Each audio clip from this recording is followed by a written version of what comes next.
What's up guys, this is Chris here, and today we're going to be talking about the best optics that we saw at SHOT Show 2026. This year at SHOT Show 2026 was kind of interesting because there was some cool guns, but I think there was actually some cooler optics, at the very least cooler than the previous years, and I saw a couple that I actually really want to try that are on the affordable side. Normally with pistol optics, rifle optics, I tend to lean toward the expensive side. I'm a real buy once, cry once kind of guy. Traditionally I'm a Trijicon and Aimpoint kind of guy, but I respect that there's a ton of affordable optics that have come out in the past year, or at least the past couple of months, that look like they can hang with the old school, traditional, reliable, durable. And I feel like a lot of those need to be represented this year, so that's why we did this video. If you can't tell, by the way, I feel much better than I did a few days ago when I did the top 10 guns of SHOT Show. If you want to see the best guns, you have to go check that video out. It was actually -5 when I filmed that video, and I was sick, so the entire video I was just so I appreciate you guys for not making fun of me too much. Now, walking around SHOT Show is always a mess. There's hundreds of thousands of people there, and it's just too impossible to keep track of everything. So I tried to go to some of the companies that I thought would have cool stuff, and as it turns out, they did. Hey Hottie, Lorraine here. We wanted to thank the sponsor of this video, G-Code. G-Code Holsters is an American-made, veteran-owned company. They definitely design these holsters with carry comfort in mind. They have a tactical fuzz coating so that it doesn't rub on your stomach if you carry inside the waistband, and they have this really cool wing that helps keep your firearm concealed. Make sure you use the code for 10% off at the link in the description below. Thank you so much for G-Code Holsters for helping us create free content for all of our viewers. The first up is going to be the Holosun booth. That's going to be #1. Now, Holosun is something I go back and forth on. And the reason why is because I try to buy American-made optics and electronics, but the reality is that a lot of the best brands are not made in the United States, at least for the money, and probably the best one made outside the United States is going to be Holosun. Holosun makes some pretty incredible optics for the money. There's no doubt about that. There's a lot of durable, reliable, and a lot of cutting-edge technology coming out of Holosun that sort of pushes the market the way that the Swiss and the Americans used to. The first one up is going to be the Ames Evo Dual Illuminated IR Laser and Visible Laser Optic. The first time I saw that, I was like, wow, I'm not sure how good this is, but it's a great freaking idea. Because, I mean, honestly, if you're running an IR laser up front, it takes up a lot of space, and it offsets the rifle and adds a lot of weight to the front of the rifle, whereas now you might be able to have that entire unit put into an optic, and if it doesn't work on this one, at least it's a good enough idea to where somebody will do it right one day. And I can't guarantee any of these optics are going to be amazing because I haven't tried any of them yet. So I want to say that all of these optics on this list look amazing, but I'm not entirely sure, and obviously the first one of those that looks amazing is this. Now, this is an Ames optic. I've had one for about 2 years now on my B&T. I like the optic a lot. It's a square optic with a very clear window, and it has multiple reticle options. Now though, you can actually have a visible and an IR laser projected out of the front using a tape switch that connects right to the optic. Instead of your laser aiming module, it connects to the optic instead, so you can run it without having any clutter on the front rail at all, which is not only great for offsetting the rifle weight, stuff like that, but especially for small PDW style rifles like maybe a Flux or maybe a B&T or even a SIG Rattler or something like that. You don't have the space to put a laser on it. Now you can run one. Is it the best laser? I don't know, to be honest with you. I imagine it's not as powerful as a standalone unit, but I imagine it's definitely going to be an advantage for people who either can't fit one or don't want to pay for one. I think it's a sick idea, and I think it just adds a little something extra to an already cool optic that already has solar power, already shake awake. They said it had 300,000 hours battery life, and the advertised price is going to be around $700, which with all those features makes it pretty favorable in the market. Now, the second thing that Holosun had going on for it was probably my favorite thing, and that's going to be the Ames Micro and Macro.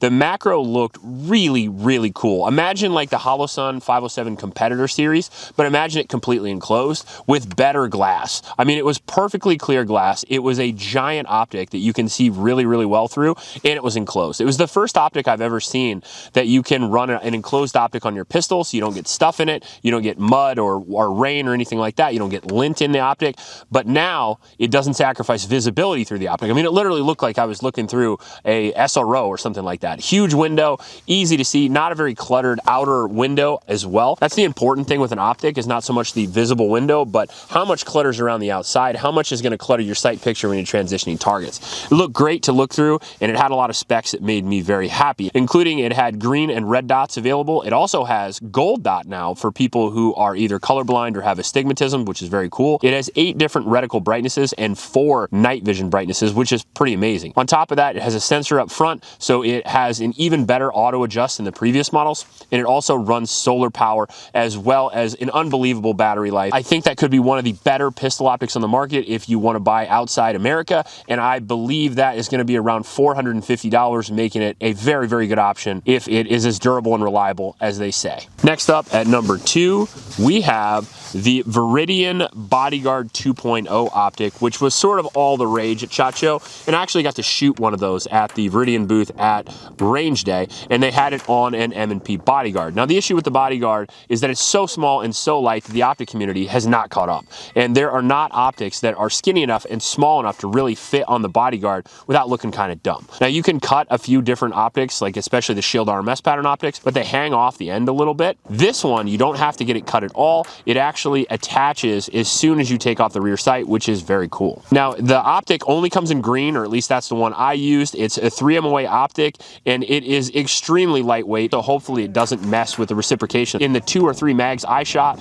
and a couple mags Zach shot, we didn't see any issues whatsoever. Pretty cool, pretty affordable, and currently the only optic available if you are running the Bodyguard. Not all sunshine and rainbows, though. To be completely honest with you, I'm completely unsure about the track record of Viridian Optics. I've never really had anything from them, unlike Holosun, so even though they're kind of the only game in town, I'm not sure about the durability and reliability of those, although since they were so popular, I have a feeling you're going to see something from Vortex and Holosun here very shortly. In at number 3, we have the new EOTech Vudu series. I'm going to roughly mention the 3x9 because I've never actually tried it, but the new one for this year is going to be the 4x12x36 first focal plane. Now, the amazing thing about the Vudu is not that it's revolutionary technology, it's its size and weight constraints. It's incredibly small for a 4-12 optic, almost as small as a Trijicon ACOG, which is freaking incredible. You imagine having a Trijicon ACOG that only takes up the space on the receiver itself, not extending over the rail, while simultaneously being able to have a 12 power optic that you could literally shoot out to 1,000 yards. Being as that it comes from EOTech, it's going to be very durable, reliable. I checked the reticle, it's very clear, very crisp,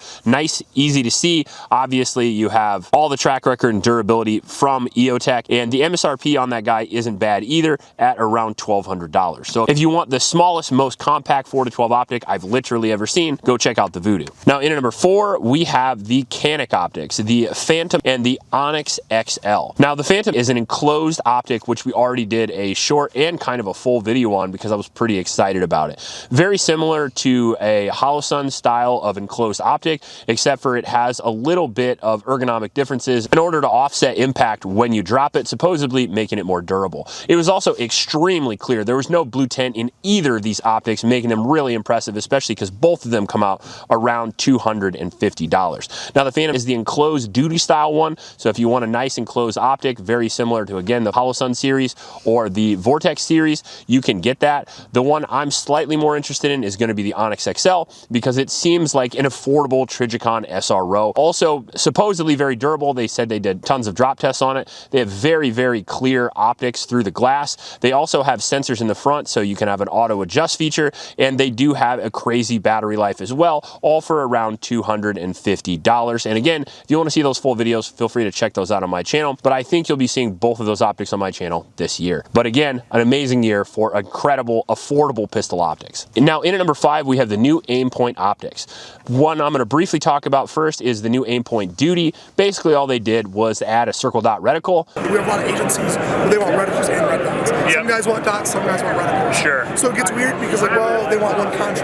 You know, like, oh, we want just you, we want just that. So this is our solution. Everyone loves it. They get to do both. So you can get that now if you want. If you don't want an MRO or anything that has a circle dot reticle already, you can go with the Aimpoint Duty. Not super exciting, but kind of fun if you like that optic. I have that on my MP5. it's not bad. But the optic I'm really excited about, and you guys saw this review last year, at least if you didn't, go check it out, is the new Aimpoint Koa is now going to be available for, I mean, actual people.